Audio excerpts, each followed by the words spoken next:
Salam semua, bertemu kembali dalam channel Cikgu T. Jangan lupa like, komen, share and subscribe. Salam semua, bertemu sekali lagi dalam channel Cikgu T. Pada hari ini kita akan belajar sejarah penggal 2. Tema 2 bab 11 iaitu perkembangan intelektual di bawah subtopik sumbangan tokoh-tokoh intelektual iaitu Ibn Sina. Baiklah, untuk tajuk pada hari ini adalah nilaikan sumbangan Ibn Sina dalam bidang perubatan. Jadi untuk menjawab persoalan ini, bahagian pendahuluan para pelajar haruslah memberikan biodata Ibn Sina. Bahagian pengenalan kita seharusnya memperjelaskan siapa itu Ibn Sina. Nama sebenar Ibn Sina ialah Abu Ali Al-Husain bin Abdullah bin Hassan Ali bin Sina. Di barat beliau dikenali sebagai Avicenna. Beliau berbangsa Parsi dan dilahirkan pada tahun 980 Masihi di Bukhara, Turkistan. Sewaktu berumur 10 tahun, Ibn Sina telah berjaya menghafal Al-Quran dan menguasai ilmu-ilmu agama seperti tafsir, fiqh, usuluddin, tasawuf dan lain-lain. Antara bidang ilmu lain yang dikuasai oleh Ibn Sina termasuklah falsafah, kedoktoran, astronomi dan fizik. Beliau merupakan tokoh pemikir dan penulis termasyhur pada zaman keemasan tamadun Islam pada abad ke-11 hingga 13 Masihi. Ibn Sina digelar Al-Syekh Al-Rais iaitu guru para raja, manakala dalam bidang perubatan beliau digelar Raja para doktor dan Raja ubat. Untuk bahagian isi iaitu kita boleh menyatakan sumbangannya adalah dalam bentuk karya perubatan. Karya Al-Qanun fil Tibb iaitu peraturan perubatan merupakan sebuah ensiklopedia lengkap dalam bidang perubatan. Ianya mengandungi 14 jilid dan dianggap himpunan perbendaharaan ilmu perubatan. Karya ini menyenaraikan ubat-ubatan serta penyakit-penyakit yang melibatkan semua bahagian anggota badan. Ilmu perubatan moden banyak mendapat manfaat daripada karya Ibn Sina, khususnya dari segi penggunaan ubat, diagnosis dan pembedahan. Ibn Sina juga telah menghasilkan 250 buah karya lain dan masih kekal hingga ke hari ini, termasuklah 116 buah karya dalam bidang perubatan. Kebanyakan karyanya ditulis dalam bahasa Arab dan beberapa buah karya yang ditulis dalam bahasa Parsi. Isi yang kedua iaitu sumbangan beliau dalam bidang anatomi dan fisiologi, iaitu dalam bukunya Al-Qanun fil Tibb menggambarkan analogi manusia terhadap negara dan mikrokosmos, iaitu dunia kecil terhadap alam semesta sebagai makrokosmos, iaitu alam besar. Sebagai contoh, beliau menggambarkan bahawa syurga kayangan berbentuk bulat dan bumi berbentuk persegi. Maka kepala itu bulat dan kaki itu 4 segi. Terdapat 4 musim dan 12 bulan setahun. Maka manusia memiliki 4 tangkai dan lengan, iaitu anggota badan, dan mempunyai 12 tulang sendi. Karya ini juga memuatkan pernyataan tegas beliau bahawa darah mengalir secara terus-menerus dalam suatu lingkaran dan tidak pernah berhenti.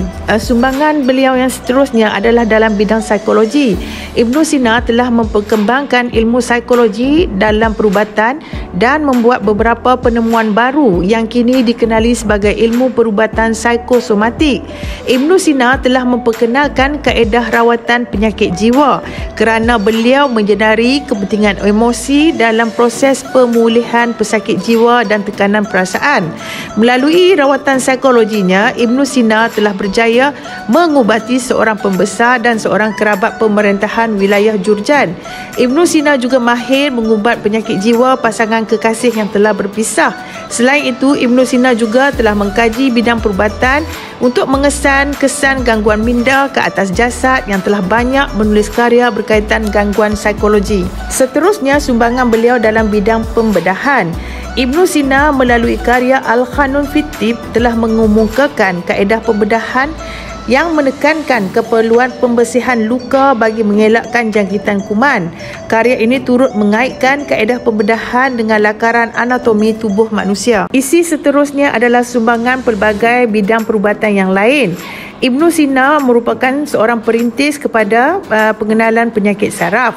Beliau juga merupakan doktor pertama yang menemui sistem peredaran darah manusia.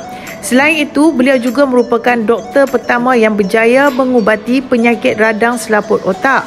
Selain itu, beliau juga merupakan doktor yang mampu mengubati penyakit serius seperti barah, termasuk barah usus. Ibn Sina juga pernah menyatakan bahawa penyakit barah lebih banyak menyerang golongan wanita. Selain itu, Ibn Sina juga telah mengembangkan ilmu diagnosis melalui denyutan jantung. Beliau berjaya mengenal pasti ketidakseimbangan hormon dalam beberapa detik sahaja melalui ilmu diagnosis ini. Kaedah ini masih dipraktikkan oleh ramai doktor di Pakistan, Afghanistan, China dan juga India. Mereka mempunyai kepakaran dalam menentukan penyakit seseorang melalui denyutan jantung. Isi seterusnya ialah penemuan baru dalam bidang perubatan. Ibn Sina berjaya membuat penemuan penyakit baru serta puncanya, antaranya pengaruh kuman dalam penyakit. Beliau juga telah berjaya mengenal pasti penyakit baru seperti rubella, alahan, cacar dan penyakit jiwa. Beliau mengkaji bidang farmasi dan menghasilkan ubat untuk pelbagai jenis penyakit. Ibn Sina juga menghasilkan ubat bius yang penting untuk pembedahan. Beliau juga telah membangunkan peralatan perubatan seperti mencipta pijagari, benang khas untuk menjahit luka, pembedahan dan sebagainya. Sumbangan beliau yang seterusnya adalah sebagai seorang doktor. Ibn Sina digelar Raja Diraja Doktor oleh masyarakat Latin skolastik. Dunia Islam menganggap Ibn Sina sebagai zenith, iaitu puncak tertinggi dalam ilmu perubatan. Ibn Sina juga pernah berkhidmat sebagai doktor diraja kepada Sultan Nuh II bin Mansur di Bukhara pada tahun 997 Masihi ketika berusia 18 tahun. Selain itu, beliau juga telah berjaya mengubati Perdana Menteri Kerajaan Saman, lalu dilantik sebagai doktor istana. Ibn Sina juga digelar Al-Sheikh Al-Rais, iaitu guru para raja, manakala dalam bidang kedoktoran beliau digelar Raja Para Doktor dan Raja Ubat. Soalan tadi adalah nilaikan sumbangan Ibn Sina dalam bidang perubatan.